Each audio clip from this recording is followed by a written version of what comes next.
Hi guys, very nice to meet you in this way. Today we're going to talk about a new word. It's pendulum. Again, pendulum. Pendulum. What is pendulum? It's a long part with a weight at the end that moves regularly from side to side and to control the movement of a clock. Can you imagine it?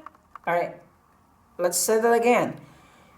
Okay, close your eyes. You can imagine that a long straight part with a weight at the end that moves regularly from side to side to control the movement of a clock.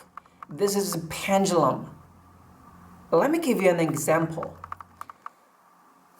Hey, look! The pendulum of this clock is broken. Can you change another one? Pendulum. Is it easy? Do you know the Chinese meaning of pendulum? I think you do. The clock, the long straight part with a weight at the end that moves regularly from side to side to control the movement of a clock. So I think you've already know this one. Alright, that's all for today, guys. Thanks for watching. If you know what I'm talking about, please leave the comments below. Alright, see you next time. Bye guys.